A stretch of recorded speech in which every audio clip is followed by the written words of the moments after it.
तो चलिए हम स्टार्ट करते हैं हमारा नेक्स्ट पार्ट, जिसमें हम समझने वाले हैं कि mechanism of concentration of the filtrate. हमने अभी तक देखा कि हमारी बॉडी ना मैक्सिमम चीज़ें रीअब्जॉर्ब कर लेती है ताकि कुछ भी वांटेड हमारी बॉडी से ना वेस्ट हो, यानी कि यूरिन को जितना कंसंट्रेटेड हमारी बॉडी बना सकती है उतना कंसंट्रेटेड बनाती है ताकि कुछ भी वांटेड चीज़ वेस्ट ना हो। तो इसका मैकेनिज्म कैसे होता है हम ये पूरा इस पार्ट में समझने वाले हैं। फर्स्ट लाइन में क्या बोल रहा है कि मैमल्स हैव द एबिलिटी, उनके पास एक एबिलिटी है to produce a concentrated urine. Of course we are the vertebrates, एक कॉम्प्लेक्स ऑर्गेनिज्म है, यानी कि हम अपने अकॉर्डिंगली यूरिन को कंसंट्रेटेड बना सकते हैं। इसमें मेजर रोल किसका किसका होता है? The Henle's loop and vasa recta plays a significant role in this. आपको पता है व्हाट इज वासा रेक्टा? जो इफरेंट आर्टेरियोल का ही एक्सटेंशन था। ये क्या था? It's just an artery. सो वासा रेक्टा सुनते ही ना हम जब भी बार बार ये वर्ड ना अभी इस पर्टिकुलर पार्ट में बार बार आएगा वासा रेक्टा, तो समझ लेना कि वासा रेक्टा कुछ और है नहीं, ये जस्ट एक आर्टरीज है। और आर्टरीज का ही एक नाम दे दिया गया। क्यों इसका यूनिक नाम दिया हुआ है भाई? क्योंकि ये लूप ऑफ हेनलेस के अराउंड अपने आप को उसने एंटेंगल्ड किया गया है, इसी की वजह से उसको एक नया नाम दे दिया। तो फिलहाल जब भी वासा रेक्टा आएगा तो आपको क्या याद रखना है? नथिंग बट ये आर्टरीज की बात कर रहा है। तो ये जो कंसंट्रेशन का पूरा प्रोसेस होता है इसमें सबसे इंपॉर्टेंट रोल क्या कौन कौन प्ले करता है? Henle's loop and vasa रेक्टा। Very very important questions पूछा जाएगा। क्या क्वेश्चंस पूछा जाएगा? देखिए घुमा के कैसे पूछ सकते हैं। सिग्निफिकेंट रोल, ऐसे तो रोल सभी सेगमेंट्स का है हमारे नेफ्रॉन्स के जो भी सेगमेंट्स है, पीसीटी हो गया, हेनलेस लूप हो गया, डीसीटी हो गया, कलेक्टिंग डक्ट, सबका ही अपना अपना इंपॉर्टेंट फंक्शन है यूरिन को कंसंट्रेशन कराने में। लेकिन सबसे ज्यादा सिग्निफिकेंट रोल किसका किसका है? हेनलेस लूप का एंड वासा रेक्टा का। And what is vasa रेक्टा? भाई वासा रेक्टा कुछ और नहीं, आर्टरीज है। आर्टरीज का एक्सटेंशन है जो सिर्फ लूप ऑफ हेनले के अराउंड है, इसीलिए उसको एक यूनिक सा नाम दे दिया गया है। वो यूनिक सा नाम क्या है? वासा रेक्टा। ठीक है। The flow of filtrate in the two limbs of the Henle's loop is in opposite direction and thus forms a counter current. So जो मैकेनिज्म, यानी कि आपने ये वर्ड भी सुनोगे बहुत ज्यादा बार, काउंटर करंट यानी कि अपोजिट फ्लो करना। So ये जो पूरा मैकेनिज्म है कंसंट्रेटेड फिल्टरेट बनाने का, उसके अंदर जो मैकेनिज्म फॉलो होता है वो काउंटर करंट मैकेनिज्म फॉलो होता है। What is counter current? Counter current कुछ और नहीं, क्या है काउंटर करंट? आपको पता है काउंटर करंट यानी कि अपोजिट फ्लो। तो हमें पता है लूप ऑफ हेनले के दो पार्ट्स होते हैं, एक डिसेंडिंग वाला पार्ट होता है, एक असेंडिंग वाला पार्ट होता है। सो इसमें ये एनसीईआरटी ने ये लाइन क्या बोल रहा है कि जो असेंडिंग एंड डिसेंडिंग वाला पार्ट है उसमें जो flow of direction of filter rate है वो अपोजिट है। यानी कि जब भी अगर ये डिसेंडिंग के अंदर ऐसा फ्लो हो रहा है तो असेंडिंग के अंदर ऐसा फ्लो होगा, तो इसमें जो ब्लड का फ्लो है वो अपोजिट इन नेचर है। यानी कि है तो लूप ऑफ हेनले ही है, तो टोटल एक ही पार्ट, लेकिन दोनों के अंदर जो फ्लो फिल्टर रेट का डायरेक्शन है वो अपोजिट है, इसीलिए इस फ्लो को हमने क्या नाम दिया है? Counter current. तो जब भी मैं बायो पढ़ूं तो एक बात याद रखना, हम जो भी पढ़ने वाले हैं वो लेमन लैंग्वेज में बड़ा ही इजी है, बड़ा ही आसान है, कुछ लर्न करने की जरूरत नहीं है। बट बायो डिफिकल्ट क्यों बन जाता है? क्योंकि वही लेमन लैंग्वेज को हमने एक साइंटिफिक नाम दे दिया। जैसे कि लूप ऑफ हेनले, अभी इसमें क्या था? हाँ अपोजिट फ्लो कर रहा है, इसको अपोजिट भी नाम दिया जा सकता था, लेकिन उन्होंने अपोजिट नाम नहीं दिया, उन्होंने क्या नाम दिया? काउंटर करंट, ताकि थोड़ा फैंसी, थोड़ा सा हार्ड लगे, थोड़ा लगे कि हाँ ये बायोलॉजी हम पढ़ रहे हैं। ठीक है, तो ये ट्रिक आप समझ लेना, एनसीईआरटी की ये ट्रिक है, बहुत ही ज्यादा आपको हर जगह यूजफुल आएगी। जो भी आपको पार्ट में डिफिकल्ट लगेगा ये सोचना and you will find it very easy.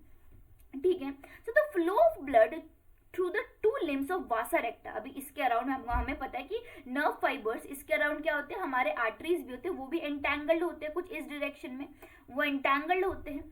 तो जो flow of blood in arteries के अंदर होता है ना, वासा रेक्टा की जो आर्टरीज के अंदर होता है वो भी अपोजिट इन डायरेक्शन होता है। यानी कि जैसे कि ये वासा रेक्टा इसके अंदर, जैसे कि इसके अंदर नीचे जा रहा है तो ये वासा रेक्टा के इस वाले सेगमेंट के अंदर ऊपर जाएगा और इसमें क्या जाएगा? नीचे जाएगा। So they have the counter current pattern. So counter current pattern किन दो पार्ट्स में है? सबसे पहले हेनलेस लूप के अंदर है and the next part is vasa recta. ठीक है, नेक्स्ट क्या बोल रहा है? देखिए, the proximity between the Henle's loop and vasa recta as well as the counter current in them help in maintaining and increasing osmolarity towards the inner medullary interstitium, that is from 300 milliosmol per liter in a cortex to about 1200 milliosmol per liter in inner medulla. So मैंने आपको osmolarity का मतलब बता दिया। तो what is osmolarity? हम basically यहाँ पे हम ऑल अबाउट यूरिनेशन की बात कर रहे हैं। तो osmolarity is nothing but concentration, concentration of water कहाँ पे ज्यादा है।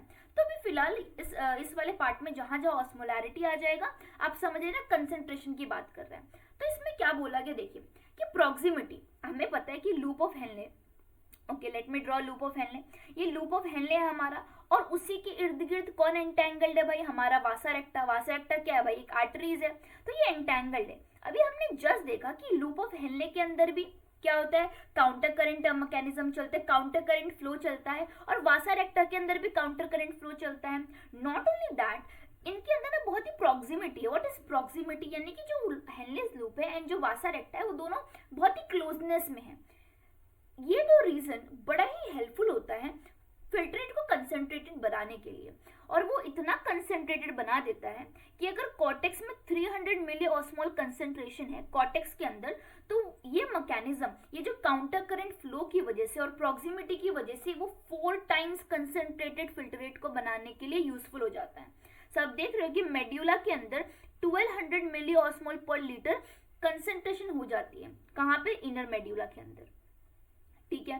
The gradient is mainly caused by NaCl and urea. So हमने प्रीवियस वाले पार्ट में अभी जस्ट देखा था कि कुछ कुछ ऐसे वेस्ट प्रोडक्ट होते हैं जिन्हें हम कंप्लीटली फ्लश आउट नहीं कर सकते, कुछ कुछ ऐसे होते हैं जिन्हें हमें बॉडी में रखना ही पड़ता है। क्यों रखना पड़ता है भाई, व्हाट इज द रीजन, ताकि वो ऑस्मोलैरिटी को, एक कंसंट्रेशन को मेंटेन कर सके। वो कैसे यूजफुल है हम यहाँ पे समझने वाले हैं। तो ग्रेडियंट कौन कौन मेनली कॉज करता है, NaCl, हमारा जो सॉल्ट है, and the next is urea. कैसे वर्क करता है हम यहाँ पे पूरा देखने वाले हैं कि NaCl is transported by the ascending limb of loop of Henley which is exchanged. Okay, अब ये पूरा पार्ट समझने के लिए हमें ये डायग्राम्स को देखना पड़ेगा।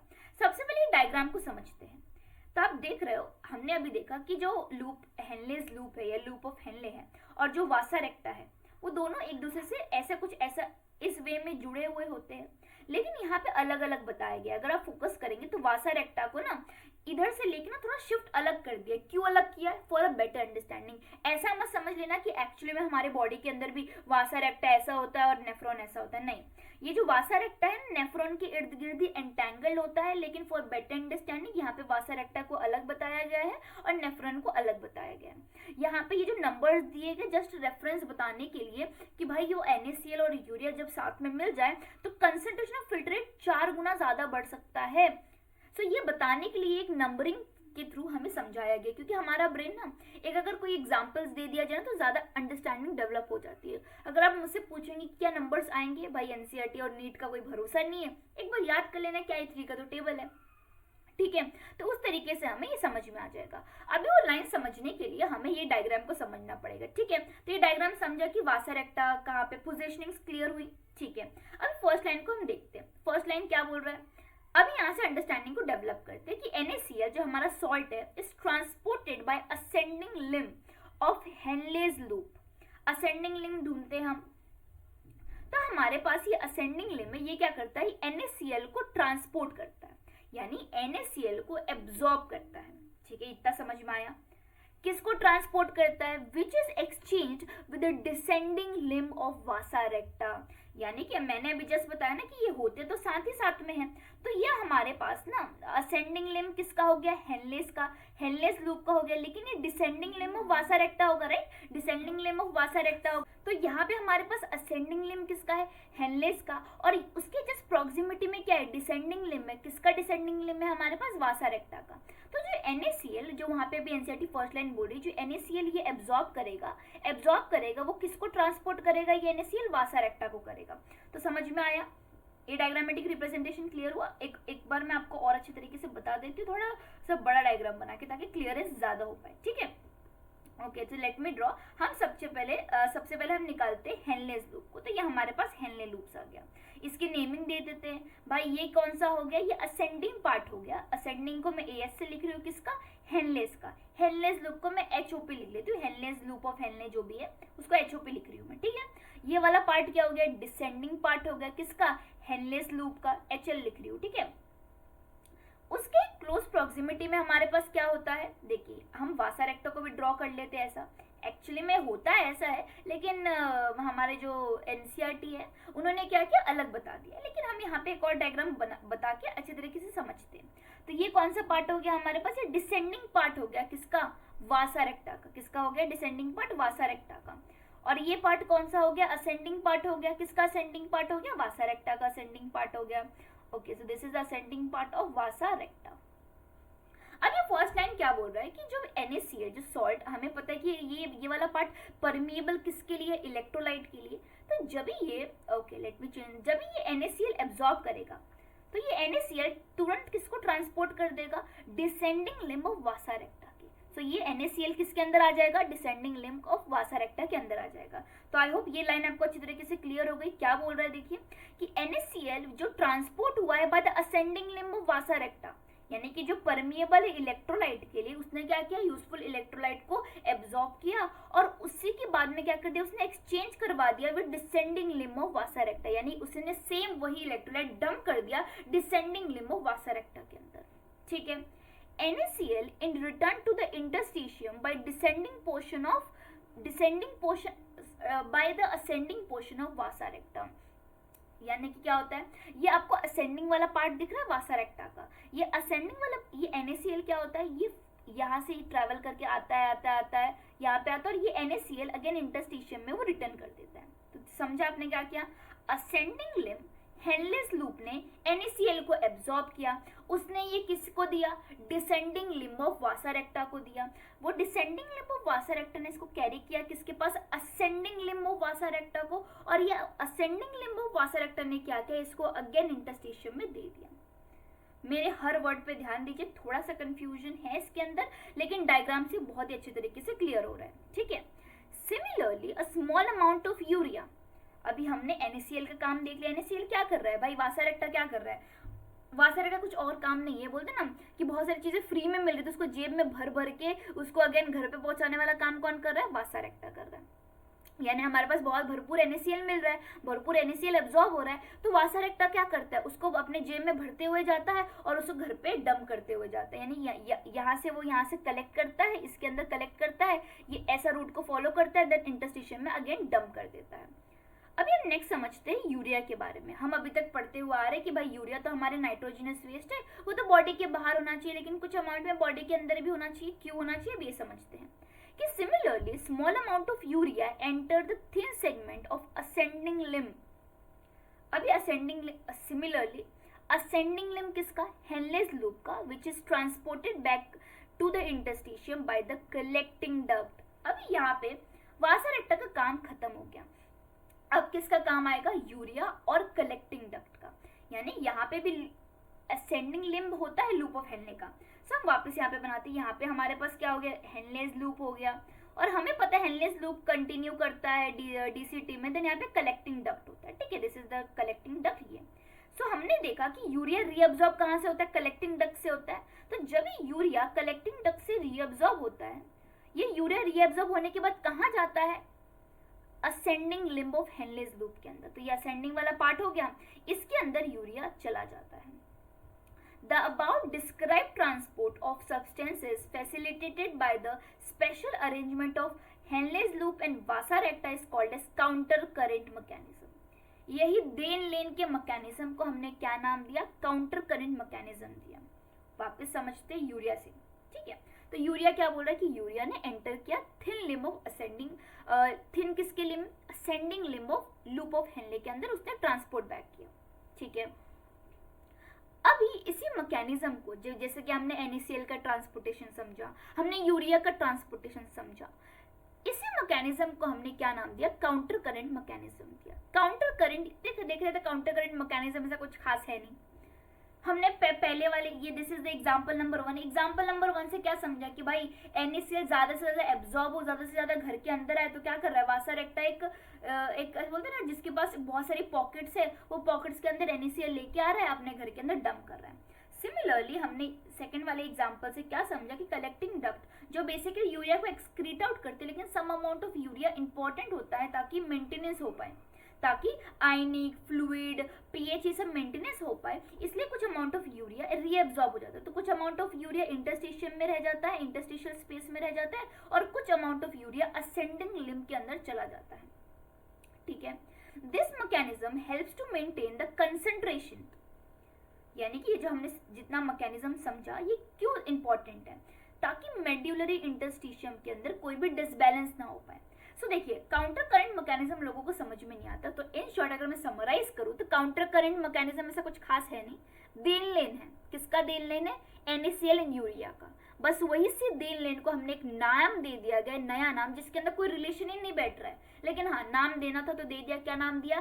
Counter current mechanism. हमने एग्जांपल नंबर 1 में क्या देखा? NaCl के बारे में देखा, जिसमें वासारेक्टा की बड़ी इंपॉर्टेंस है। एग्जांपल नंबर 2 जिसमें यूरिया का एब्जॉर्प्शन था, उसमें तो देखा था भाई ज्यादा कुछ डिटेल में गया नहीं है एनसीईआरटी, क्योंकि भाई आपके नीट में इतना डिटेल आएगा नहीं इसके बारे में। ठीक है, तो यूरिया के बारे में तो बहुत ही छोटा सा डिस्क्रिप्शन दिया हुआ है कि वो कलेक्टिंग डक्ट से रीअब्सॉर्ब होता है, कुछ अमाउंट ऑफ इंटरस्टिशियल स्पेस में रह जाता है, और कुछ अमाउंट ऑफ वो ascending limb of Henle's loop के पास रीअब्सॉर्ब हो जाता है। क्यों होता है? ताकि हमारी जो मेड्यूलरी इंटरस्टिशियम के अंदर पीएच बैलेंस हो गया, आयनिक बैलेंस हो गया, वो मेंटेन रह सके। ठीक है, presence of such interstitial gradient help in an easy passage of water from the collecting duct and thereby concentrating the filter rate. अगर आपके मन में भी क्वेश्चन आया होगा कि हम काउंटर करंट मैकेनिज्म तो कंसंट्रेटेड फिल्टर रेट बनाने के लिए पढ़ रहे थे, लेकिन यहाँ पे कुछ समझ में नहीं आया कि ये यूरिया का रीअब्सॉर्ब होना और कंसंट्रेटेड फिल्टर रेट का बनना कैसे रिलेटेड है। सो एनसीईआरटी ने ना ये एक लाइन में वो पूरा कंफ्यूजन जो है क्लियर कर दिया। क्या बोल रहा है देखिए, कि प्रेजेंस ऑफ ऐसा इंटरस्टिशियल एब्जॉर्प्शन के कारण ही क्या होता है, वाटर और भी अच्छी तरीके से रीअब्सॉर्ब होता है, बहुत ही अच्छी तरीके से रीअब्सॉर्ब होता है, बहुत ही अच्छी तरीके से पास ऑन होता है कलेक्टिंग डक्ट से, और उससे क्या होता है, कंसंट्रेशन होती है फिल्टर रेट का, और उससे क्या बनता है, यूरिन बनता है। Human kidney can provide urine nearly 4 times concentrated than initial filter rate formed. मैंने आपको बताया ना 4 गुना वो फिल्टर रेट को कंसंट्रेटेड कर सकता है। वेरी वेरी इंपॉर्टेंट, यहाँ पे तो यहाँ पे स्पेसिफिकेशन आपको नंबर भी दे दिया है। ठीक है, तो आपको पता होना चाहिए कि हमारा जो फिल्टर रेट बोमेंस कैप्सूल के अंदर आता है, उससे 4 गुना ज्यादा कंसंट्रेटेड यूरिन हम फ्लश आउट करते हैं। सो हमारे किडनी के पास ऐसे मैकेनिज्म्स हैं जो हमारे फिल्टर रेट को 4 गुना ज्यादा कंसंट्रेटेड बना देते हैं। आई होप इतना क्लियर है। थोड़ा सा डायग्राम्स को समझ, जो अभी हमने समझा वही है भाई, कुछ और नहीं है। कि यहाँ पे एफरेंट आर्टीरियोल है, this is the efferent arteriole, ये बोमेंस कैप्सूल ग्लोमेरुलस है। ठीक है, यहाँ पे ये क्या है, ये पीसीटी है, ये वाला पार्ट क्या है, ये वाला पार्ट डीसीटी है, ये वाला पार्ट क्या है भाई, कलेक्टिंग डक्ट है। ठीक है, नेमिंग करते जाइए, इससे क्या होगा, कलेक्टिंग डक्ट है। इससे क्या होगा, जितना आप नेमिंग करेंगे उतना याद होने में आसानी होगी। ठीक है, तो ये हमारे पास क्या है, डिसेंडिंग लिम है, ये क्या है हमारे पास, असेंडिंग लिम है। ठीक है, तो ये हमारे पास क्या है, असेंडिंग लिम है। ये क्या है, डिसेंडिंग लिम किसका है, वासारेक्टा का है, दिस इज द वासारेक्टा, और ये असेंडिंग लिम है वासारेक्टा का। तो जहाँ पे डिसेंडिंग लिम किसका होगा, हेनलेस का होगा, वहां पे असेंडिंग लिम किसका होगा, वासारेक्टा होगा। तो ये देख रहे हैं, they are counter current in nature. तो फ्लूइड का फिल्टरेशन कुछ इस तरीके से डायरेक्शन होता है, दोनों में काउंटर करंट होता है। तो NaCl first of all ascending वाले पार्ट से एब्जॉर्ब होता है, और ये सेम NaCl क्या हो जाता है, वासारेक्टा के अंदर मूव ऑन कर जाता है। फर्स्ट एग्जांपल हमने ये देखा, वासारेक्टा NaCl को कैरी करते करते करते करते क्या कर देता है, बाद में वापस इंटरस्टिशियम के अंदर एब्जॉर्ब करवा लेता है। That is the mechanism. ठीक है, आई होप इतना क्लियर है। नेक्स्ट हमने क्या देखा था, यूरिया हमने देखा था ना कि यहाँ पे कलेक्टिंग डक्ट से कुछ अमाउंट ऑफ यूरिया एब्जॉर्ब होता है, कुछ अमाउंट इंटरस्टिशियल मेड्यूला में रह जाता है, और कुछ अमाउंट क्या होता है, यहाँ से एब्जॉर्ब हो जाता है। ठीक है, तो यहाँ पे अलग अलग करके बताया गया, इसलिए क्लियरेंस नहीं है। आई होप जो मैंने अभी डायग्राम बना के आपको बताया था, ये वाले डायग्राम और ये वाले डायग्राम से बहुत ही अच्छी तरीके से आपको एनसीईआरटी की हर एक लाइन क्लियर है। अब ना बच्चों के माइंड में एक क्वेश्चन बहुत आता है कि ये आयनिक, ये NaCl, ये यूरिया की देन लेन से कैसे हमारी कंसंट्रेशन कैसे होती है। देखा जाए तो ये समझाने के लिए बहुत ही लंबा प्रोसेस है, बट मैं अगर शॉर्ट में बताऊँ, आपको पता है ना कि जहां जहां आयंस जाएंगे ना, फॉर एग्जांपल NaCl सॉल्ट यहाँ जा रहा है, तो पानी भी उसके पीछे पीछे खींचा चला जाएगा। ठीक है, तो हमने देखा कि वासारेक्टा क्या कर रहा है, वासारेक्टा कर क्या रहा है भाई, वासारेक्टा NaCl को चुरा के लेके जा रहा है अपने घर में। तो भाई NaCl को चुरा के लेके जा रहा है, तो वाटर ऑटोमेटिकली आएगा, और वाटर ऑटोमेटिकली आएगा तो वाटर तो ऑटोमेटिकली एब्जॉर्ब हो जाएगा, तो यूरिन ऑटोमेटिकली कंसंट्रेटेड बनेगी। अगर मैं शॉर्ट में समझाऊँ आपको, क्योंकि जब मैंने फर्स्ट टाइम इसको रीड किया था तो मुझे ये कंफ्यूजन बहुत ज़्यादा था कि भाई ये आयंस के देन लेन से ये आयंस इधर जा रहे उधर जा रहे, उससे हमारे फिल्टरेट का कंसंट्रेटेड होने से क्या मतलब, भाई होता क्या है। तो याद रखना, जहां जहां आयंस जाएंगे उनके पीछे पीछे वाटर जाएगा। So ions and waters they are the magnetic to each other. तो जहां जहां आयन जाएगा वहां वहां वाटर जाएगा। तो इसी का इस्तेमाल हमारे क्रिएटर्स ने किया। उन्होंने क्या किया, उन्होंने बोला कि भाई हम इतना मेहनत क्यों करें, वाटर इतनी ज़्यादा क्वांटिटीज़ में है, हम वाटर को क्यों रीअब्जॉर्ब करके धक्का दें। हम कुछ ऐसा करते कि आयंस को ही करते, कुछ दूसरे मीडियम को करते ताकि ऑटोमेटिकली वाटर रीअब्जॉर्ब हो पाए। तो उन्होंने बहुत ही कम कस्ट में, बहुत ही कम एक्सपेंडिचर ऑफ एनर्जी में क्या किया, बहुत ही ज़्यादा अमाउंट ऑफ वाटर को रीअब्जॉर्ब करा लिया। सो हम कोई भी हमारी बॉडी में रीअब्जॉर्प्शन कराते तो भाई एनर्जी के एक्सपेंसेस ज़्यादा रखती है। तो हमारी बॉडी क्या करती है, इतना ट्राई करती है कि जो भी हम काम करें, स्वयं काम करें, वो कम एनर्जी से खर्चा हो। तो उन्होंने क्या किया, आयन को एक ज़ारा बनाया, आयंस को रीअब्जॉर्ब कराया, ऑटोमेटिकली क्या होगा, पानी भी पीछे पीछे चलाया, पानी भी रीअब्जॉर्ब हो गया और फिल्टरेट भी कंसंट्रेटेड होने लगा। अभी यूरिन, अभी यूरिया का भी सेम हुआ ना। यूरिया हमारे पास क्या, नाइट्रोजनस वेस्ट, उसको फ्लश आउट करने के लिए हमारा मीडियम क्या, वाटर। जैसे देखा कि भाई यूरिया तो हमारे हेलनेस लूप के अंदर जा रहा है, तो वाटर भी पीछे पीछे भागा चला जाएगा। तो जितना भी हमारे पास वांटेड वाटर है वो ऑटोमेटिकली रीअब्जॉर्ब हो जाएगा। देखा जाए तो कितनी चालाकी वाली बात है। अब देख रहे हो हमारे नेफ्रॉन्स के अंदर इतनी चालाकी हो रही है। यूरिया बहुत ही स्मॉल अमाउंट में था, लेकिन भाई पानी को थोड़ी ना पता है कि वो स्मॉल अमाउंट में या ज़्यादा अमाउंट में। इसी की वजह से इस तरीके से हमारा वाटर रीअब्जॉर्प्शन होता है। आई होप इतना क्लियर है आपको, ठीक है। आई होप कि आपको काउंटर करंट क्या होता है वो समझ में आया। Counter current mechanism is nothing but then lane of ions, और उसी देन लेन ऑफ आयंस के बीच में पानी को बेवकूफ बना के उसका रीअब्जॉर्प्शन करवा लिया, that is the counter current mechanism.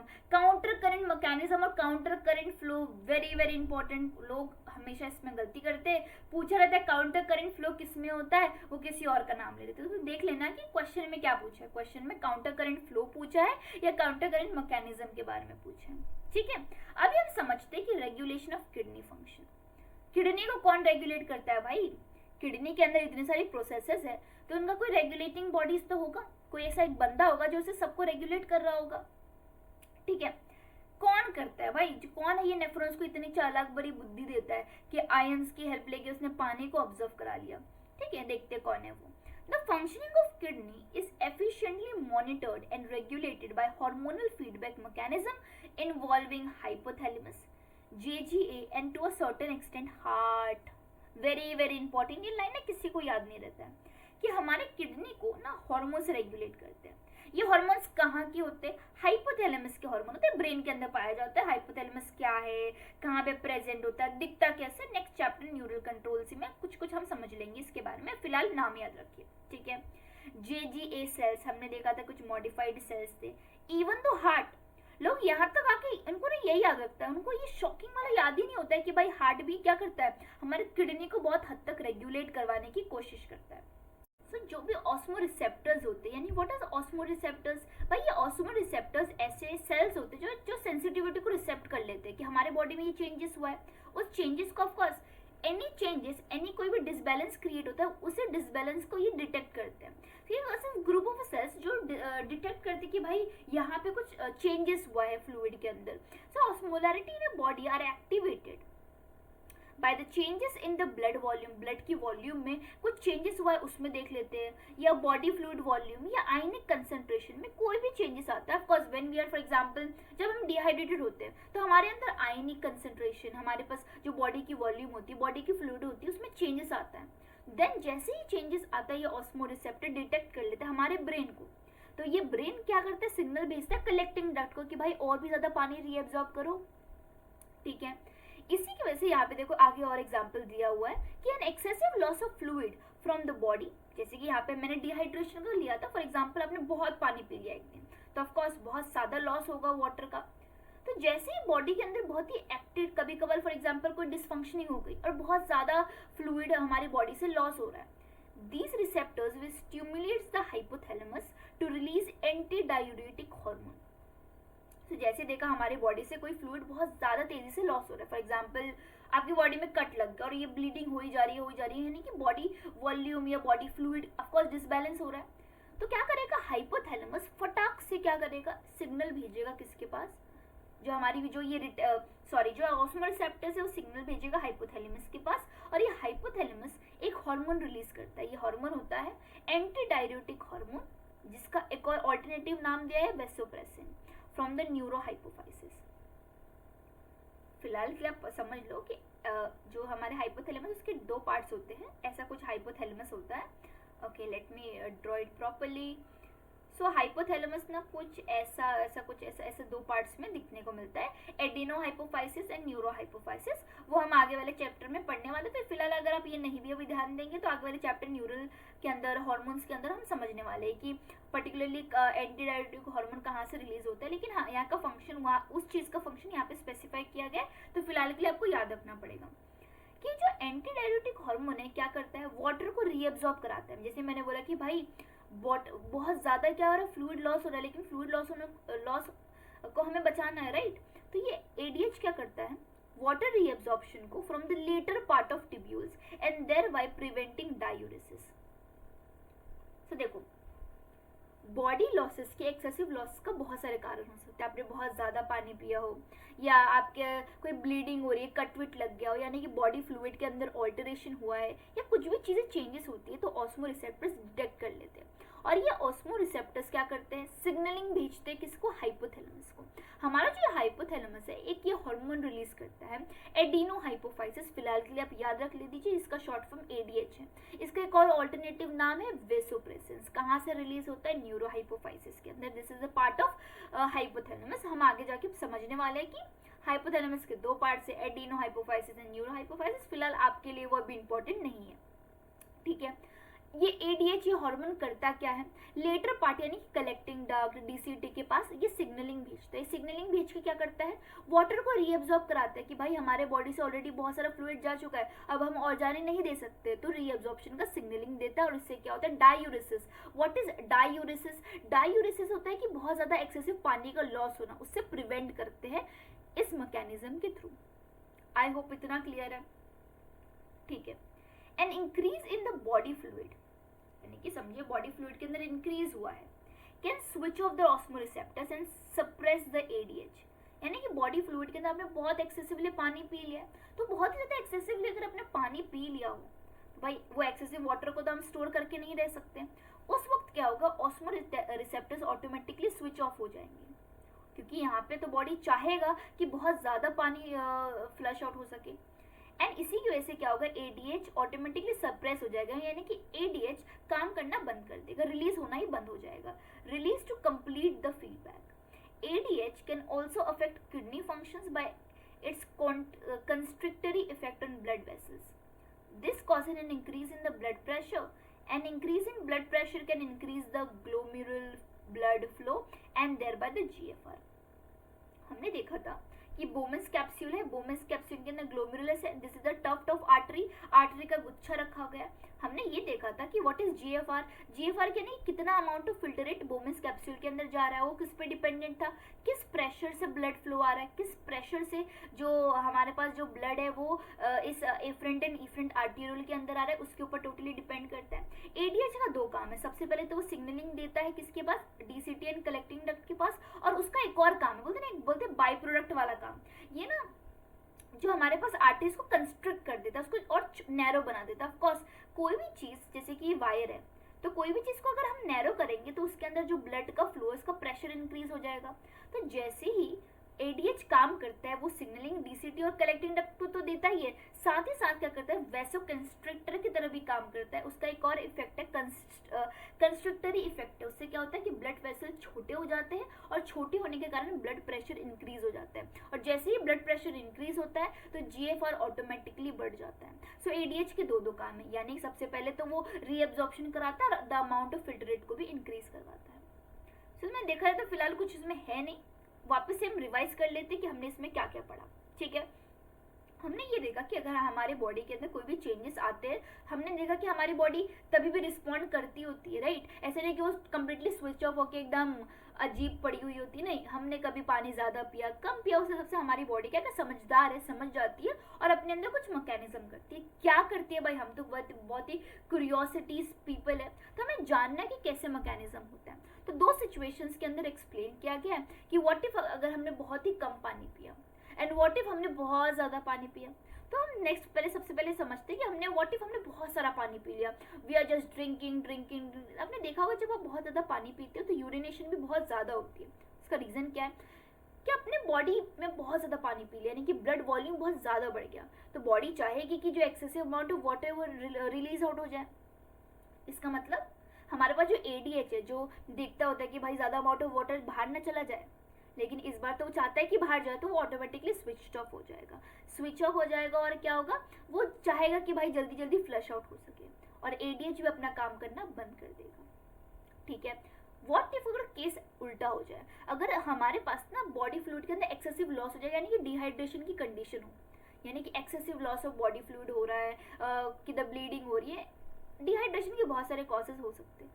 तो डिहाइड्रेशन हो तो हमारी बॉडी के अंदर तो भाई पानी की कमी है, तो हम और पानी जो फिल्ट्रेट के थ्रू जा रहा है उसको हम वेस्ट होने नहीं दे सकते। तो क्या होगा, इस वक्त ऑस्मोरिसेप्टर जो सेल्स प्रेजेंट होते हैं हमारे थर्स्ट के अंदर, हमारे बॉडीज के अंदर, वो डिटेक्ट कर लेते हैं कि भाई बॉडी फ्लूइड के अंदर कमी आई है, यानी कि ये बंदा थर्स्टी है लेकिन पानी नहीं पी रहा है। तो ऑल्टरनेटिव क्या होगा, वो ADH को सिग्नल देगा। सबसे पहले वो देगा तो वो सिग्नल हाइपोथैलेमस को, हाइपोथैलेमस क्या करेगा, रिलीज करेगा एक हार्मोन जिसका नाम ADH है। ADH क्या करता है भाई, सिग्नलिंग फटाक से भेजता है DCT के पास कि भाई फिल्टरेट को और फिल्टरेट के साथ वाटर को मत जाने दो, क्योंकि बॉडी को ही जरूरत है, तो हम इसे बाहर फ्लश आउट नहीं कर सकते, तो वो रीअब्जॉर्ब करवा लेता है। यहाँ पे एनसीईआरटी ने एक और लाइन बोली कि ADH का रीअब्जॉर्प्शन को तो काम है, लेकिन साथ साथ वो एक और काम करते हैं। क्या काम करता है, उसका कंस्ट्रिक्टरी एक इफेक्ट होता है हमारे आर्टरीज के ऊपर। इससे क्या होता है, GFR इंक्रीज होता है। जैसे कि ब्लड प्रेशर इंक्रीज होता है तो फिल्टरेट कितना बन के आ रहा है वो भी इंक्रीज होता है। ठीक है, आई होप इतना क्लियर हो गया होगा आपको। अभी नेक्स्ट समझते क्या बोल रहा है। हमने देखा what is JGA cells. JGA cells कुछ नहीं होते, मॉडिफिकेशंस होते, कुछ एफरेंट आर्टीरियोल, कुछ DCT के कुछ मॉडिफिकेशंस वाले सेल्स होते हैं।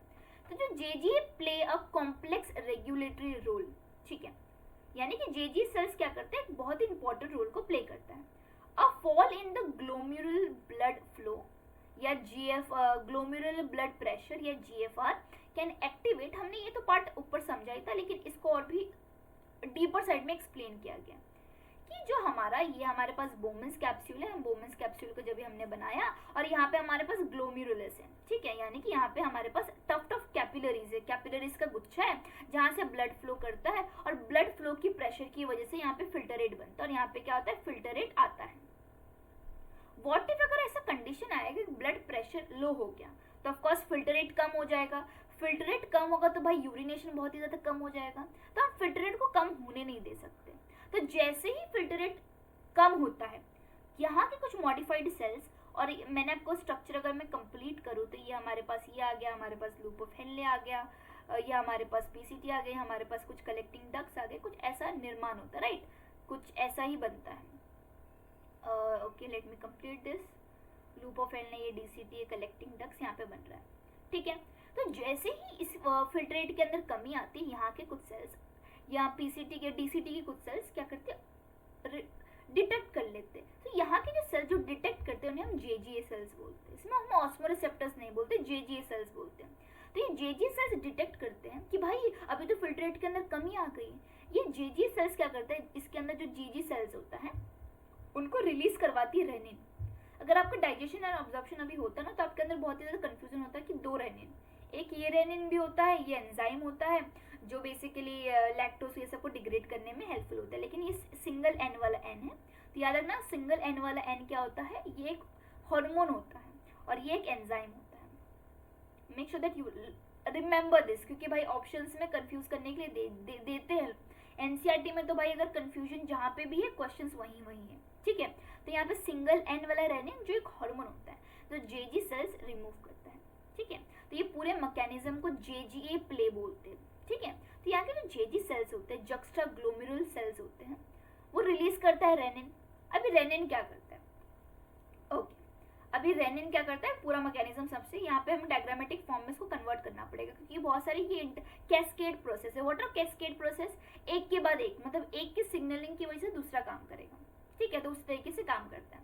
तो हमारे पास जो एफरेंट आर्टिक्यूल के कुछ सेल्स थे, कुछ डीसीटी के सेल्स थे, ये जो मॉडिफाइड सेल्स थे वो सेल्स एक्टिवेट हो जाते हैं कि भाई कमी आ गई, अब एक्टिवेट हो गया। सिर्फ एक्टिवेट होकर शांत नहीं बैठते, वो एक हार्मोन रिलीज करते, सिंगल एन वाला रेनिन। ये रेनिन क्या करता है, एंजियोटेंसिनोजन इन ब्लड, यानी कि जो ब्लड के अंदर एक इनएक्टिव फॉर्म में प्रेजेंट होता है एंजियोटेंसिनोजन, उसको कन्वर्ट करता है किसके अंदर, एंजियोटेंसिन 1 के अंदर, and further to angiotensin 2। Angiotensin 2 क्या करता है, बीइंग द पावरफुल वैसोकंस्ट्रिक्टर, कि जैसे ही देखा कि ब्लड प्रेशर कम हुआ है तो ऑफकोर्स फिल्टर रेट कम हुआ है, तो फिल्टर रेट को बढ़ाने का एक ही उपाय है, ब्लड प्रेशर को इंक्रीज कर दो। ब्लड प्रेशर को इंक्रीज कैसे करेंगे, वही मैकेनिज्म हमें बताया गया है कि भाई जैसे ही रेनिन रिलीज हुआ, जैसे हमारा जेजी सेल्स एक्टिवेट हुआ, ठीक है, लेट मी राइट दिस को डायग्रामेटिक फॉर्म में तो हम समझते हैं। तो जेजी सेल जैसे ही एक्टिवेट हुआ, इसने एक हार्मोन का रिलीज किया, रेनिन। अब ये रेनिन क्या करता है, रेनिन ना ब्लड के अंदर एक कंपोनेंट प्रेजेंट होता है जिसका नाम है एंजियोटेंसिनो, मैं ऐसे शॉर्ट फॉर्म में लिख रही हूँ, ठीक है, समझना, दिस इज एंजियोटेंसिनोजेन, यहाँ पे मैं GN लिख देती हूँ क्योंकि this is the inactive form. इसको कन्वर्ट करता है एंजियोटेंसिन 1 के अंदर, ये एंजियोटेंसिन 1 के अंदर कन्वर्ट होता है, दिस एंजियोटेंसिन 1 फर्दर कन्वर्ट होता है एंजियोटेंसिन 2 के अंदर, ठीक है। ये एंजियोटेंसिन 2 है, ये क्या है, वैसोकंस्ट्रिक्टर की तरह काम करता है, ब्लड वेसल को नैरो कर देता है। तो जैसे ही ब्लड वेसल नैरो होगा, ऑटोमेटिकली ब्लड प्रेशर इंक्रीज होगा, फिल्टर रेट वापस बढ़ने लगेगा। समझ में आया क्या मैकेनिज्म है। सो ये क्या करेगा, इंक्रीज करेगा glomerular blood pressure and thereby GFR। Angiotensin 2 also activate the adrenal cortex, यानी कि जो हमारे पास, सो ये जो एंजियोटेंसिन 2 है, ये और क्या करता है, एड्रिनल कॉर्टेक्स को रिलीज करवाता है एल्डोस्टेरोन। अब ये एड्रिनल कॉर्टेक्स क्या होती है, एड्रिनल मेड्यूला क्या होता है, आपको पता है किडनी के ऊपर एक ग्लैंड प्रेजेंट होता है, या हम आगे ना हार्मोन्स वाले चैप्टर में डिटेल में समझेंगे। हार्मोन्स के यहाँ पे जितने भी आपको फंक्शन दिए गए ना, ये वापस रिपीट होने वाले, तो आप डरिए मत कि आपको समझ में नहीं आ रहा है, क्योंकि ये हार्मोन वाले चैप्टर का ही पार्ट है, यहाँ पे दे दिया गया अगेन फॉर बेटर अंडरस्टैंडिंग। तो यहाँ पे ना ऐसा पर्टिकुलर ग्लैंड प्रेजेंट होता है किडनी के ऊपर, उसमें भी अगेन 2 पार्ट होता है, कॉर्टेक्स वाला पार्ट, मेड्यूला वाला पार्ट, तो स्पेसिफिक समझेंगे, लेकिन फिलहाल के लिए आप समझ लो कि एंजियोटेंसिन 2 का काम क्या है, यहाँ के जो एड्रिनल कॉर्टेक्स है उसमें से एक ना हार्मोन रिलीज करवाता है जिसका नाम एल्डोस्टेरोन है। अब ये एल्डोस्टेरोन को क्यों रिलीज करवाता है, एल्डोस्टेरोन क्या करता है, रीअब्जॉर्प्शन करवाता है Na+ एंड वाटर का from distal part of tubule, what is DCT और कलेक्टिंग डक्ट से एल्डोस्टेरोन रीअब्जॉर्ब करवाता है। This also lead to increase in blood pressure and GFR। तो मैंने बताया था कि जहां जहां आयंस का रीअब्जॉर्प्शन होगा वहां वहां पानी रीअब्जॉर्ब होगा, तो DCT से जैसे ही आयंस का रीअब्जॉर्प्शन बढ़ जाएगा तो ऑटोमेटिकली पानी का रीअब्जॉर्प्शन बढ़ जाएगा, पानी का रीअब्जॉर्प्शन बढ़ जाएगा तो ऑफकोर्स फिल्टर रेट बहुत ज़्यादा कंसंट्रेटेड होना स्टार्ट करेगी, तो उसको मिनिमाइज करने के लिए, उसको बैलेंस करने के लिए amount of filter rate automatically बढ़ जाएगा। तो ये क्या करता है, जैसे ही दिखता है कि भाई अभी तो बॉडी फ्लूइड के अंदर कमी आ गई, फिल्टर रेट के अंदर कमी आ गई है, तो देख रहे एंजियोटेंसिन जो है, जो 2 है, वो 2 काम करती है। सबसे पहले ब्लड प्रेशर तो इंक्रीज करवाती है, और ताकि ये ब्लड प्रेशर एक मेंटेन हो पाए, वो क्या करती है, एक और हार्मोन्स को एक्टिवेट करवा देता है जिसका नाम एल्डोस्टेरोन है। Aldosterone distal part of tubule से Na+ एंड वाटर को रीअब्जॉर्ब करना स्टार्ट कर देता है, उससे स्कैरसिटी और कमी और बढ़ जाती है और ब्लड प्रेशर ऑटोमेटिकली इंक्रीज करना पड़ता है, ठीक है। So this complex mechanism is generally known as renin angiotensin mechanism.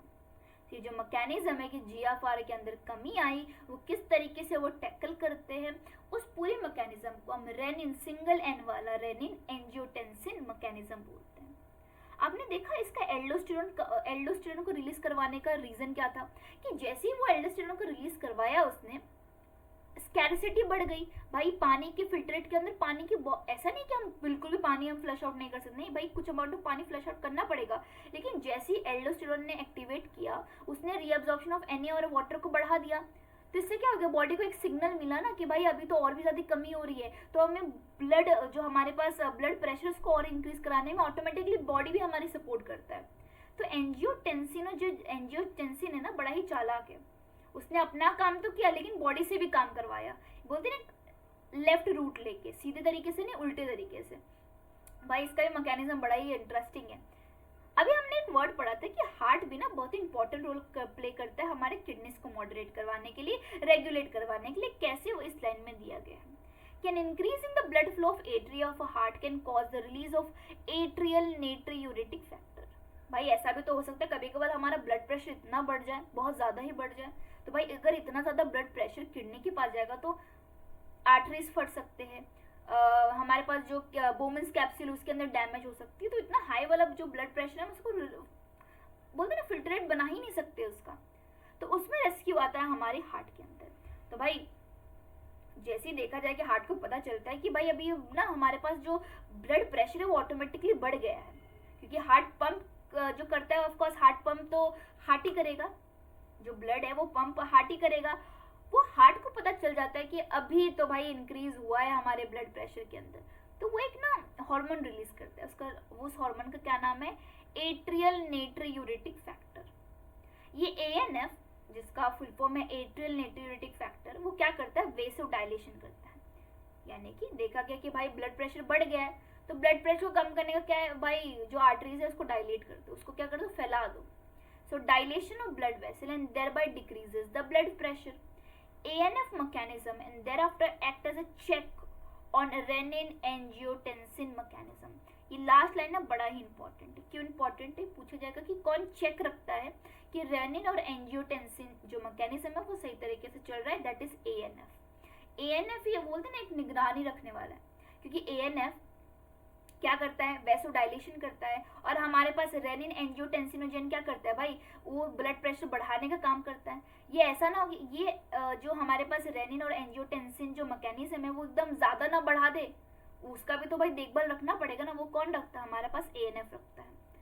तो ANF क्या करता है कि जैसे उनको पता चलता है कि हमारे बॉडी के अंदर बॉडी फ्लूइड जो बॉडी का प्रेशर है वो बहुत ज़्यादा बढ़ गया है, तो वो हार्ट ही रेस्क्यू में आता है। हार्ट क्या करता है, अपने अंदर से एक हार्मोन रिलीज करवाता है। उस हार्मोन का क्या नाम है, ANF, एट्रियल नेट्रियूरेटिक फैक्टर। ये एट्रियल नेट्रियूरेटिक फैक्टर है वो वैसोडाइलेशन का काम करता है, और ये ऑल्सो चेक रखता है रेनिन एंजियोटेंसिन मैकेनिज्म के ऊपर। क्यों चेक रखता है कि भाई अगर मैंने बहुत ज़्यादा छूट दे दी रेनिन एंजियोटेंसिन मैकेनिज्म के अंदर तो भाई वो तो भाई ये भी बहुत ही वो है, ग्रीडी टाइप है कि भाई फिल्ट्रेट बढ़ाओ बढ़ाओ, फिल्ट्रेट तो ब्लड प्रेशर तो बहुत ज़्यादा ही बढ़ा देगा, वैसा भी तो नहीं करना है हमें। इसीलिए चेक रखने के लिए हमने ANF को रखा। ठीक है, आई होप इतना क्लियर है। ठीक है, अब हम समझते हैं नेक्स्ट पार्ट, मिक्चुरेशन। सब हम देखने वाले हैं मिक्चुरेशन, इन वेरी इंपॉर्टेंट। 19.6 को स्टार्ट करते हैं। ठीक है, तो इसमें क्या बोल रहा है देखते हैं। Urine is formed by nephron is ultimately carried to urinary bladder which is stored till a voluntary signal is given by the central nervous system। ये हमने देखा कि पूरा फिल्ट्रेट बन गया, यूरिन का फॉर्मेशन हो गया। सो जैसे ही फिल्ट्रेट कलेक्टिंग डक्ट के पास आता है उसका नाम फिल्ट्रेट से चेंज होकर यूरिन हो जाता है। तो यूरिन जैसे ही कलेक्टिंग डक्ट्स में आता है तो ऑफकोर्स उसको अल्टीमेटली कहाँ जाना होता है, यूरिनरी ब्लैडर के अंदर। वो ब्लैडर के अंदर स्टोर होता है, किसके थ्रू जाता है, यूरेटर के थ्रू जाता है। और जब तक वॉलंटरी सिग्नल में, जब तक तुम नहीं चाहोगे, वॉलंटरी हमारे कंट्रोल में होता है ना कि हमें सिग्नल तो मिल जाता है कि भाई हमें जाना है, लेकिन जब तक हम अलाउ नहीं करेंगे it will not come out. So ये वॉलंटरी सिग्नल के लिए वेट करता रहता है ताकि कब मुझे voluntary signal central nervous system से आए। The signal is initiated by stretching of the urinary bladder as it gets filled with the urine। So आपको सिग्नल, आपको भी तो सिग्नल मिलता है पहले। So आपको सिग्नल कैसे मिलता है, तो जैसे यूरिनरी ब्लैडर में भरना स्टार्ट हो जाता है तो क्या होता है, एक स्ट्रेच, एक खिंचाव फील होता है यूरिनरी ब्लैडर के अंदर। तो ये खिंचाव के कारण ये रिसेप्टर्स एक्टिवेट हो जाता है और ये रिसेप्टर्स सिग्नल भेजते हैं ब्रेन को, और ब्रेन आपको सिग्नल देता है कि भाई अभी ब्लैडर फुल हो सकता है, फुल हो गया है, अभी आपको release out and flush out करना ही पड़ेगा। ठीक है, in response the stretched receptor on a wall, यहाँ के कुछ रिसेप्टर्स प्रेजेंट होते हैं जो खिंचाव होने पर एक्टिवेट हो जाते हैं और ब्रेन को सिग्नलिंग देते हैं कि भाई यूरिनरी ब्लैडर भर चुका है, अभी आपको फ्लश आउट तो करना ही पड़ेगा। On the wall of bladder and send signal to CNS। अब ये जो CNS है pass on to the motor message, यानी कि आपको वो मैसेज देता है कि भाई यूरिनरी ब्लैडर हो चुका है। Initiate the contraction of smooth muscles of the bladder and simultaneous relaxation of urethral sphincter causing the release of urination. और जब भी आपकी तरफ से भी न्यूरॉन कि हाँ भाई अभी रिलीज कर सकते हो, तो क्या होता है उसके बाद क्या हो सकता है, रिलैक्सेशन होता है। यूरेथ्रल मसल्स का क्या होता है, जैसे यूरिनरी ब्लैडर से जो यूरेथ्रा कनेक्टेड होता है उसका रिलैक्सेशन होता है। तो जैसे ही वहाँ के रिलैक्सेशन होगा, यूरिन फ्लश आउट हो जाएगा।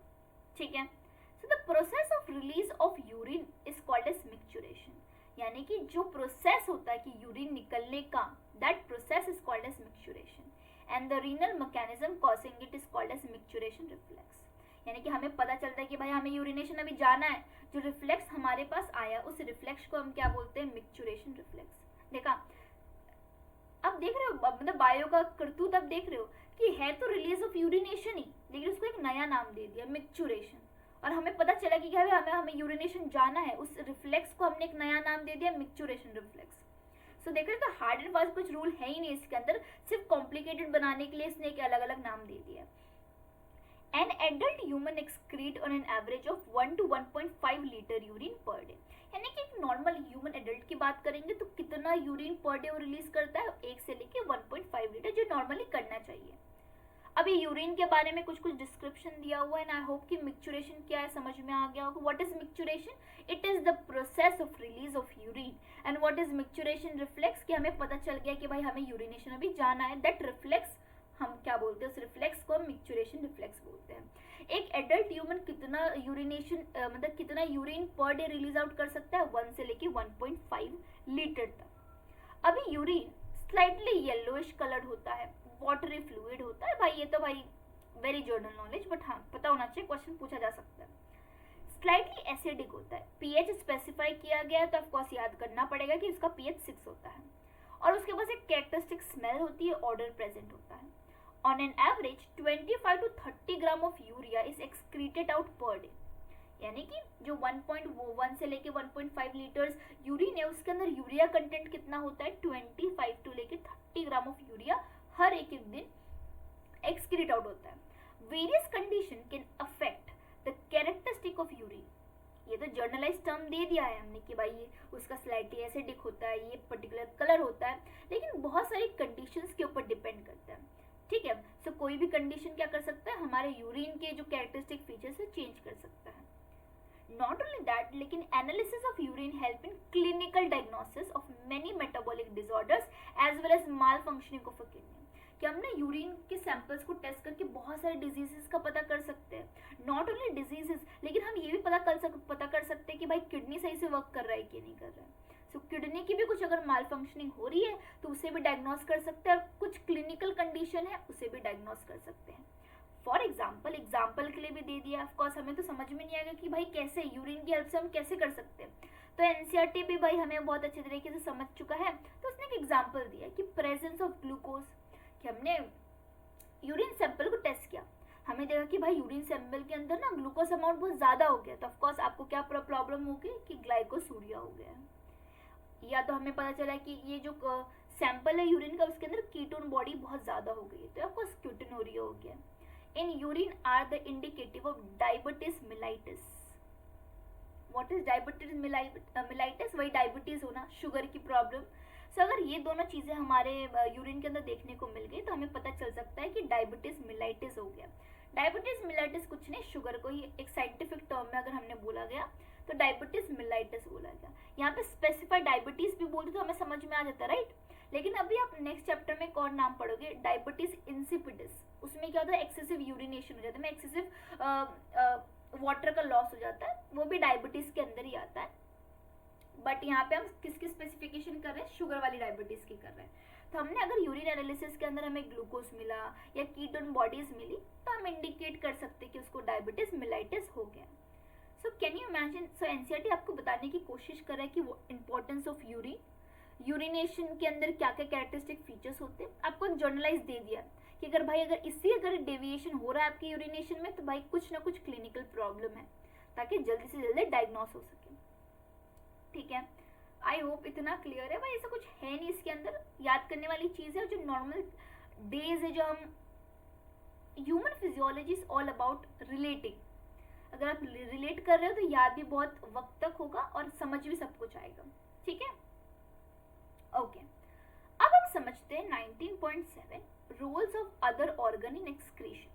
हमने देखा कि यूरिनेशन एक प्रोसेस है जिसके थ्रू हम एक्सक्रीट आउट करते हैं बहुत सारे नाइट्रोजनस वेस्ट, बहुत सारे अनवांटेड चीजें, लेकिन ऐसे बहुत सारे ऑर्गन्स भी हैं जो एक्सक्रीशन के लिए बड़ा ही हेल्पफुल होते हैं। क्या क्या ऑर्गन है देखते हैं कि अदर देन किडनी, जैसे कि हमारे लंग्स हो गया, लिवर हो गया, skin also help in elimination of excretory wastage. कि सिर्फ किडनी ही ऐसा नहीं है कि जो एक्सक्रीटरी प्रोडक्ट को वेस्ट करती है, लंग्स भी करता है, लिवर भी करता है, स्किन भी करता है। कैसे करता है वो आगे स्पेसिफिकेशन दिया हुआ है कि our lungs remove large amount of CO2। जैसे कि हमें पता है कि हमारे लंग्स क्या करते हैं, CO2 को रिलीज करता है। भाई वो भी तो एक एक्सक्रीटरी वेस्ट हो गया हमारे बॉडी के लिए, अगर एक्यूमुलेट हो गया तो बहुत सारी डिजीजेस हो सकती है। अप्रोक्सीमेटली 200 ml पर मिनट। देखिए स्पेसिफिकेशन दिया तो आपको पता होना चाहिए कि हर मिनट वो 200 ml CO2 हमारे बॉडी से फ्लश आउट करता है। कौन? हमारा lungs. And also significant quantity of water every day. तो हमें पता है कि जो CO2 एक गैशियस फॉर्म में होता है, तो वो CO2 के साथ साथ कुछ amount of unwanted water vapours को भी एक्सक्रीट आउट कर देता है। सो सिर्फ किडनी को क्रेडिट नहीं मिलना चाहिए, बहुत सारे अलग अलग ऑर्गन्स भी हैं जो एक्सक्रीशन का बहुत इंपॉर्टेंट रोल प्ले करते हैं। नेक्स्ट की बात करेंगे लिवर। जो लिवर है, जो largest gland of our body. Very very important question पूछे जा सकते हैं। लोग ये निगलेक्ट करते कि भाई बच्चे वाला क्वेश्चन कौन ही पूछेगा, लेकिन पूछ देंगे तो आपको समझ में भी नहीं आएगा। तो याद रख लेना कि लार्जेस्ट जो ग्लैंड है हमारे बॉडी में वो लिवर है। वो क्या करता है? सिक्रीट करता है bile containing substances like bilirubin, biliverdin, cholesterol, degraded steroids, hormones, vitamins, drugs. What is bile containing substances like bili? जब हम फीकल मैटर के अंदर जो येलोइश कलर आपको देखने को मिलता है, that is the bilirubin, biliverdin, pigments के कारण आते हैं। तो हमारे जो फीकल मैटर है उसके अंदर बहुत सारे कोलेस्ट्रॉल्स भी पाए जाते हैं, यानी इट्स ऑल्सो अ प्रोसेस। तो ये जो जितना भी हमारी बॉडी से एक्सक्रीटरी प्रोडक्ट को लेना, उसको स्टोर करके उसको जहाँ से निकलना चाहिए वहाँ तक ट्रांसपोर्ट करने का पूरा काम कौन करता है? लिवर करता है। कोलेस्ट्रॉल हो गया, कुछ स्टीरॉइड्स हार्मोन हो गया जो हमारे बॉडी से, बोलते हैं ना हार्मोन्स भी तो खराब होते होंगे ना, तो वो सब जाते लिवर में एक्यूमुलेट हो जाते हैं। कुछ विटामिन्स हो गया, कुछ ड्रग्स हो गए जो हमारे बॉडीज के लिए इंपॉर्टेंट नहीं है, तो उनको भी एक्सक्रीट आउट करना पड़ेगा। तो लिवर बड़ा ही हेल्पफुल। अगर लिवर नहीं होता ना तो कुछ भी नहीं होता। ठीक है। Most of these substances ultimately pass out along with the digestive waste. मैंने बोला फीकल मैटर जो डाइजेस्टिव वेस्ट है उसके साथ साथ मोस्ट जो प्रोडक्ट्स होते हैं जैसे कि कोलेस्ट्रॉल हो गया, डिग्रेडेड स्टेरॉइड्स हो गया, वो उसके साथ साथ फ्लश आउट हो जाते हैं। ठीक है। सो आई होप इतना क्लियर है आपको। अभी नेक्स्ट क्या बोल रहा है देखिए कि the sweat and the sebaceous gland, जो हमें पसीने आते हैं, ठीक है, और जो हमारे पास सेबेशियस ग्लैंड होते हैं in the skin, can eliminate certain substances through the secretion. यानी जो स्वेट होता है ये it's also a process through which हमारी बॉडी के अंदर जो एक्सक्रीटरी प्रोडक्ट है वो बाहर आ सके। ठीक है, वो अपने सिक्रेशंस को पोर करते हैं। तो स्वेट किस से बना गया? तो sweat is produce by the sweat gland, कि हमारे बॉडी की स्किन के अंदर स्वेट ग्लैंड प्रेजेंट होते हैं जो वाटरी इन कंसिस्टेंसी उनकी वाटरी होती है। उनके कंटेंट क्या क्या होते हैं? NaCl होता है। पूछा जाता है कि वाटर के कंटेंट क्या क्या है, पूछा जाता है कि हमारे जो स्वेट है इसका कंटेंट क्या होता है। तो NaCl हो गया, स्मॉल अमाउंट ऑफ यूरिया हो गया, लैक्टिक एसिड हो गया, तीनों चीज इज अ मेजर कंपोनेंट। और ये तीनों चीज हमारी बॉडी के एक्सक्रीशंस है जो बॉडी के अंदर रहना नहीं चाहिए। It should be flush out from the body. तो कौन कौन सी चीज है भाई? क्वेश्चन आते हैं, लोग इस पे ध्यान नहीं देते, लेकिन क्वेश्चन आता है कि स्वेट के कंपोनेंट क्या क्या होते हैं। तो NaCl हो गया, स्मॉल अमाउंट ऑफ यूरिया हो गया और लैक्टिक एसिड हो गया, याद रखना है। Though the primary function of sweat is to facilitate a cooling effect on a body surface। भाई ये भी क्वेश्चन बहुत इंपॉर्टेंट है कि प्राइमरी फंक्शन क्या है उसका, पूछा जाता है क्वेश्चन है। ये वर्ड एडजेक्टिव है यहाँ पे भाई, जैसे एडजेक्टिव आ गया तो भाई वो पूछा जाता है। ठीक है, उसका ये काम तो है कि वो एक्सक्रीशन करता है NaCl का, यूरिया का, लैक्टिक एसिड का, लेकिन उसका प्राइमरी काम क्या है? बॉडी को कूल करना। ठीक है, कूलिंग इफेक्ट को मेंटेन रखना हमारी बॉडी के अंदर। It also help in the removal of some of the waste mentioned above। क्या देखा कि ये वेस्ट को भी रिमूव करता है, लेकिन इसका प्राइमरी फंक्शन क्या होता है? Is to facilitate a cooling effect, यानी कूलिंग इफेक्ट को फैसिलिटेट करने का उसका काम होता है। ठीक है। Sebaceous gland eliminate certain substances like sterol, हमारे ईयर वैक्स हो गया। ठीक है, ये सब क्या करता है? सेबेशियस ग्लैंड प्रेजेंट होते हैं, स्टीरॉल्स को बेसिकली रिमूव आउट करने के लिए बड़ा ही हेल्पफुल होता है। कुछ amount of hydrocarbon waxes through sebum, provide a protective oily covering for a skin. Do you know that the small amount of nitrogenous waste could be eliminated through saliva too? क्या आपको पता है कि कुछ amount of nitrogenous waste हमारे saliva के through भी जा सकता है? So क्या क्या काम है? आपको पहली बात sebaceous gland के अंदर क्या क्या component है? स्टीरोल्स हो गया, हाइड्रोकार्बन्स हो गया, वैक्सेस हो गया, ये याद होना चाहिए. दूसरी बात स्वेट के क्या क्या कंपोनेंट है भाई? NaCl हो गया, स्मॉल अमाउंट ऑफ यूरिया हो गया और लैक्टिक एसिड हो गया. ये तीनों चीजें पता होनी चाहिए. दूसरी बात ये भी पता होना चाहिए कि सलाइवा से भी एक्सक्रीशन होता है. कुछ अमाउंट ऑफ एक्सक्रीटरी प्रोडक्ट, कुछ अमाउंट ऑफ नाइट्रोजनस वेस्ट हमारे सलाइवा से भी एलिमिनेट आउट होता है. डायरेक्ट क्वेश्चन नहीं आएगा बट असर्शन रीजनिंग आ सकता है.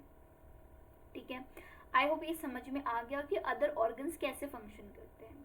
ठीक है, कंपोनेंट्स याद रखिएगा. जो जिस पे मैंने हाईलाइट स्टार मार्क किया, जिस पे क्वेश्चंस लोग बहुत ही गलतियां करते हैं, make sure you don't do, क्योंकि मैंने इस पे स्पेसिफाई किया गया. ठीक है, तो चलिए हम चलते हैं हमारे नेक्स्ट वाले पार्ट के ऊपर, which is the disorders of the excretory system. Human physiology का यही कि भाई फील आता है कि आप कोई चीज डिजीज को समझ रहे हो. वेरी इंटरेस्टिंग पार्ट, जिसमें हम समझेंगे किडनी के माल फंक्शन से क्या क्या प्रॉब्लम्स हो सकती हैं, क्या क्या डिसऑर्डर्स हो सकते हैं. बहुत ही इंटरेस्टिंग वाला पार्ट है. स्टार्ट करते हैं कि malfunctioning of a kidney. Okay sorry, कुछ ज्यादा ऊपर चला गया. क्या बोल रहा है कि जो malfunctioning of kidney can lead to accumulation of urea in blood. कि भाई अगर किडनी खराब हो गया तो amount of urea, of course urea का एक्सक्रीट आउट करने के लिए हमने किडनी को बनाया था, लेकिन अगर किडनी ही खराब हो गई तो यूरिया हमारे ब्लड के अंदर एक्यूमुलेट हो सकता है. और ऐसी कंडीशन जहाँ पे ब्लड के अंदर यूरिया एक्यूमुलेट होने लगे, उस कंडीशन को यूरीमिया बोलते हैं. क्या बोलते हैं? यूरीमिया बोलते हैं. Which is highly harmful and may lead to kidney failure. अगर ज्यादा दिन तक ब्लड के अंदर यूरिया रहा तो किडनी फेल भी हो सकता है और तरीके से. In such patient urea can be removed by the process called as haemodialysis. यानी ऐसे पर्सन के अंदर क्या होता है, आर्टिफिशियल एक प्रोसीजर किया जाता है ताकि यूरिया ब्लड के अंदर से निकाल सके. उस प्रोसेस को हम हीमोडायलिसिस बोलते हैं. कैसे करता है, कैसे हीमोडायलिसिस कैसे होता है, वहां पे थोड़ा सा स्पेसिफिकेशन दिया हुआ है, आपको भी थोड़ा ही पढ़ना है. एकदम डिटेल में जाके पीएचडी मत करना है इसमें. ठीक है, कि ब्लड को ड्रेन आउट किया जाता है from the convenient artery is pumped into the dialysing unit after adding the anticoagulant like heparin. यानी कि सबसे पहले ब्लड को एक आर्टिफिशियल पाइप के थ्रू, एक कन्वीनियंट आर्टरी मतलब एक प्रॉपर आर्टरीज के थ्रू सारे ब्लड को एक्सट्रैक्ट आउट किया जाता है. तो जैसे ब्लड को एक्सट्रैक्ट किया जाता है उसके अंदर एंटीकोगुलेंट मिलाया जाता है, क्योंकि हमें पता है कि जैसे ही ब्लड अब आउट ऑफ बॉडी आता है तो कोगुलेट होना स्टार्ट हो जाएगा अगर एयर के कांटेक्ट में आएगा. तो इसी की वजह से कि वो कोगुलेट ना हो, इसके अंदर हम डालते एक एंटीकोगुलेंट जिसका नाम हिपैरिन है. क्वेश्चन पूछा जाएगा कि जब हम ब्लड को एक्सट्रैक्ट करते तो कौन सा एंटीकोगुलेंट डालते हैं, तो आपको पता होना चाहिए that is heparin. The unit contain a coiled cellophanes tube surrounded by a fluid. यानी कि कुछ ऐसा एक टब होता है और यहाँ पे ऐसे पाइप्स होती है. ठीक है, ये सीधा सा डबल पाइप होती है. Let me draw it.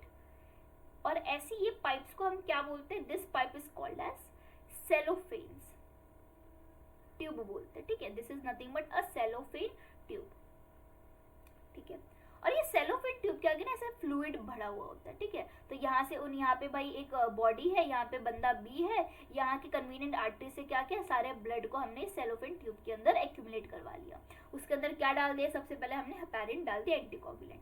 और ये सेलोफेन ट्यूब के आजू बाजू ना इर्द गिर्द क्या प्रेजेंट होता है, एक यूनिट प्रेजेंट होती है. इस यूनिट का नाम क्या है, डायलिसिंग यूनिट फ्लूइड प्रेजेंट होता है. ये फ्लूइड का कंपोजिशन क्या होता है, having the same composition as that of plasma. यानी कि ब्लड के अंदर जो प्लाज्मा है उसका सेम कंपोनेंट होता है एक्सेप्ट द नाइट्रोजनस वेस्ट. अब देखो इसका मैकेनिज्म बड़ा ही इंटरेस्टेड है. The porous cellophane membrane of a tube allow the passage of the molecule based on the concentration gradient. As the nitrogenous waste are absent in the dialysing unit, these substances freely move out and thereby clearing the blood. The cleared blood is pumped back to a body through a vein after adding antiheparin to it. This method is boon for thousands of uremic patients all over the world. तो आप देख रहे हो भाई scientist ने भी कितना amazing mechanism को डेवलप किया है कि हमने क्या किया, सेलोफेन के अंदर हमने ब्लड ले लिया और यहाँ पे जो फ्लूइड प्रेजेंट है ना उसके अंदर भी ऐसा फ्लूइड लिया है जिसके पास ना सेम कॉम्पोनेंट है as that of blood, except इसके पास नाइट्रोजिनस वेस्ट नहीं है, ठीक है। तो और ये सेलोफेन ट्यूब के अंदर ना होल्स प्रेजेंट होते हैं, एक small small minute pores present होते हैं। तो ऑफ कोर्स अगर इन दोनों का कंटेंट सेम होगा तो कुछ कंटेंट ऊपर नीचे होगा नहीं, लेकिन यहाँ पे नाइट्रोजिनस वेस्ट नहीं है, बट हमारे ब्लड के अंदर तो नाइट्रोजिनस वेस्ट है, तो क्या होगा, फ्लो होगा higher concentration to lower concentration. तो जितना भी नाइट्रोजिनस वेस्ट है जो ब्लड के अंदर इस सेलोफेन ट्यूब के अंदर प्रेजेंट है, वो पोर के थ्रू क्या होगा, डायलिजिंग यूनिट के अंदर चला जाएगा। क्यों? Because to maintain the pressure, right, कि higher concentration to lower concentration move हो जाएगा, और इस मूवमेंट के कारण से क्या होगा, हमारा ब्लड ऑटोमेटिकली क्लीन हो जाएगा। सो कैन यू इमेजिन कितना अमेजिंग तरीका उन्होंने निकाला है कि हम क्या करेंगे, एक सेलोफेन ट्यूब लेंगे जिनके अंदर हम ब्लड डालेंगे एंटी हिपैरिन डाल के, एंटी कोगुलेंट जिसका एग्जांपल है हिपैरिन डाल के हम इसको सेलोफेन ट्यूब में भर लेंगे। उसके बाजू में ना एक फ्लूइड डाल देंगे जिसका कॉम्पोजिशन सेम होगा एज दैट ऑफ ब्लड, सिर्फ नाइट्रोजिनस वेस्ट नहीं होगा। और ये सेलोफेन ट्यूब के अंदर कुछ कुछ पोर्स डाल देंगे, कुछ कुछ होल्स डाल देंगे, ताकि क्या हो, मूवमेंट हो सके कुछ मॉलिक्यूल्स का। और जैसे हमने फिलअप किया तो कंसंट्रेशन ग्रेडियंट क्रिएट होगा नाइट्रोजिनस वेस्ट के लिए, क्योंकि भाई फ्लूइड के अंदर तो कोई नाइट्रोजिनस वेस्ट है ही नहीं, सिर्फ हमारे पास जो ट्यूब है, जो एक्चुअली हमारे पास जो ब्लड है, ह्यूमन ब्लड, उसके अंदर है। तो मूवमेंट होगा, यहाँ से जितना भी नाइट्रोजिनस वेस्ट है जो सेलोफेन ट्यूब के अंदर है वो क्या जाएगा, डायलिसिस फ्लूइड के अंदर जाएगा। इससे क्या होगा, हमारा ब्लड ऑटोमेटिकली क्लियर हो जाएगा। फिर क्या होगा, ये क्लियर्ड ब्लड को हम वापस वेन के थ्रू एंटी कोगुलेंट डाल के, कि भाई एंटी हिपैरिन डाल के क्या करेंगे, इसको वेन्स के थ्रू वापस बॉडी के अंदर डाल देंगे, ठीक है। सो सबसे पहले लाते वक्त क्या करेंगे, एंटी कोगुलेंट जिसका एग्जांपल हिपैरिन लेंगे, और जाते वक्त हम एंटी हिपैरिन डाल के भेजेंगे ताकि वापस कोगुलेशन बर्स्ट कर सके, ठीक है।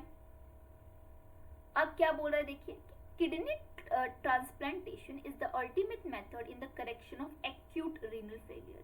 लेकिन ऐसी बहुत सारी कंडीशन होती है जिसमें किडनी कुछ ज्यादा ही एक्सट्रीम तक खराब हो जाती है। उस कंडीशन पे हमारे पास एक ही ऑप्शन बचता है, that option is to kidney implantation. Kidney transplantation के अंदर क्या होता है, हम किसी दूसरे ह्यूमन की किडनी किसी दूसरे ह्यूमन के अंदर फिट इन करते हैं।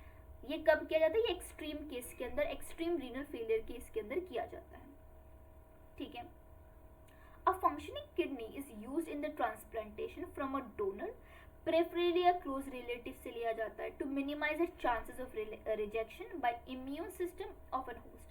हमने बॉडी फ्लूइड्स एंड सर्कुलेशन के अंदर पढ़ा था कि भाई रिजेक्शन के चांसेस होते हैं, इसकी वजह से सेम ब्लड ग्रुप वाले एक दूसरे को डोनेट कर सकते हैं। हमने पूरा एंटीबॉडीज, हमने पूरा एंटीजन एंटीबॉडीज के बारे में समझा था। सिमिलरली किडनी के अंदर, किडनी के इर्द गिर्द भाई आर्टरीज होंगे, ब्लड्स प्रेजेंट होंगे, और हमारा बॉडी किसी अनवांटेड अननोन ऑर्गन को एक्सेप्ट तो करेगा नहीं, उसमें भी रिजेक्शन के चांसेस होते हैं। इसलिए किडनी भी किससे डोनेट प्रेफरेबली किससे मांगा जाता है, उनके क्लोज रिलेटिव से, ताकि रिजेक्शन के चांसेस बहुत ही ज़्यादा कम हो सके। Modern clinical procedure have increase the success rate of such complicated technique. लेकिन जैसे कि आजकल टेक्नोलॉजिकल एडवांसमेंट हो रही है, उससे रिजेक्शन के चांसेस ऑटोमेटिकली कम हो जाते हैं, क्योंकि हम पहले ही एनालाइज कर लेते हैं कि भाई हाँ, ये प्रोबेबिलिटी हो सकती है कैंसिलेशन की, तो प्रोबेबिलिटी को ही मिनिमाइज कर लेते हैं। ये किस लिए पॉसिबल हो पाया है, because of the advancement of technology, ठीक है। अब क्या बोल रहे हैं, रीनल कैल्क्यूला, ये एक अनदर डिजीज है। ये डिजीज में क्या होता है, स्टोन और insoluble mass of crystallised salt जैसे कि ऑक्सलेट हो गया, formed within a kidney। हमने बोला किडनी स्टोन के बारे में सुना है, that kidney stone in biological term is renal calculi. इसमें क्या होता है, कुछ अमाउंट ऑफ इनसॉल्युबल मास, एक क्रिस्टलाइज्ड सॉल्ट, ऑक्सलेट्स हो गया, ये सब क्या होता है, किडनी के अंदर जम जाता है, जिससे बहुत सारा पेन होता है। ऑफ कोर्स किडनी के अंदर ब्लॉकेज आ गया, एक स्टोन जैसा चीजें आ गई, एक सिंगल डॉट भी अगर किसी भी ऑर्गन के अंदर आ जाता है ना, जो फॉरेन पार्टिकल होता है, तो वो अनइजीनेस क्रिएट कर देता है। तो रीनल कैल्क्यूलाई, जिसे हम किडनी स्टोन भी बोलते हैं, उससे भी बहुत सारी प्रॉब्लमेटिक चीजें हो जाती हैं। लास्ट डिजीज जिसको हम बोलते हैं ग्लोमेरुलोनेफ्राइटिस। तो याद है ना, जहाँ पे भी नेफ्राइटिस आ गया, इसका मतलब इन्फ्लेमेशन होगा। ग्लोमेरुलस नेफ्राइटिस, यानी कि हमने पढ़ा था कि glomeruli, inflammation of glomeruli of a kidney. आपको पता है ये बोमेंस कैप्सूला ग्लोमेरुलाई, इसके अंदर कुछ इन्फ्लेमेशन हो गया तो ऑफ कोर्स अनइजीनेस फील होगा, प्रॉब्लमेटिक सिचुएशन क्रिएट होगी। आर्टरी जिससे भाई फिल्ट्रेट बनता है, अगर उसके अंदर इन्फ्लेमेशन आ गया तो वो बहुत ही एक बीमारी कॉज कर सकता है, ऐसी बीमारी जिसके अंदर ग्लोमेरुलाई का इन्फ्लेमेशन होता है, उसे हम ग्लोमेरुलर नेफ्राइटिस बोलते हैं। आई होप आपको इतना समझ में आ गया हो। सभी तक हमने क्या क्या देखा, रीनल फेलियर के बारे में देखा, हमने हीमोडायलिसिस को समझा, हमने यूरीमिया को समझा, renal कैल्कुलाई that is nothing but a kidney stone के बारे में समझा कि किडनी स्टोन एक्चुअली में क्या होती है, इट्स अ क्रिस्टलाइज सॉल्ट। किसका सॉल्ट होता है, ऑक्सीलेट का सॉल्ट होता है। तो स्पेसिफिकेशन के लिए पूछा जाएगा कि सॉल्ट होता है, नॉर्मल लोगों को क्या पता है भाई किडनी स्टोन हो गया, लेकिन एज अ बायो स्टूडेंट आपको क्या पता होना चाहिए कि किडनी स्टोन भी किसके लिए हुआ है, दैट इज नथिंग बट वो सॉल्ट है। किसका सॉल्ट है, ऑक्सीलेट का सॉल्ट है। ठीक है, नेक्स्ट हमने पढ़ा ग्लोमेरुलोनेफ्राइटिस, जहाँ पे भी वर्ड आइटिस आ गया, that is related to inflammation. So यहाँ पे जो टफ्ट जो गुच्छा था आर्टरीज का, दैट इज ग्लोमेरुलाई, उसके अंदर अगर इन्फ्लेमेशन हो गया दैट कॉजेज द ग्लोमेरुलोनेफ्राइटिस। सो यहाँ पे हमारा एक्सक्रीटरी प्रोडक्ट्स यानी एलिमिनेशन खत्म होता है। एंड आई होप कि आपको हर एक लाइन अच्छी तरीके से क्लियर हुई होगी। If you have any doubt do ask me. अगर आपको लगता है कि आपको लेक्चर्स देखने की ज़रूरत है वापस से डू वॉच इट, सो आपको अच्छी तरीके से क्लियर होगा। और इसमें अच्छी बात बता दूँ इस चैप्टर की, ये चैप्टर ना पूरा एनसीईआरटी बेस्ड है, क्योंकि अगर इसके आउट ऑफ बॉक्स अगर एनसीईआरटी जाने की कोशिश करेगा ना, it has a lot of thing, MBBS तक जा सकता है, लेकिन उतना जाने की कोशिश वो करेगा नहीं। ये बहुत ही कन्फाइंड चैप्टर है, एनसीईआरटी से ही आएगा। तो जहाँ पे मैंने हाईलाइट किया, जो जो मैंने सेंटेंस आपको इंपॉर्टेंट बताया, make sure you study that, क्योंकि एनसीईआरटी सब पढ़ के लेकिन सभी के 360 नहीं आते, बिकॉज रीजन है वो बहुत छोटी छोटी चीज़ों को निगलेक्ट कर देते।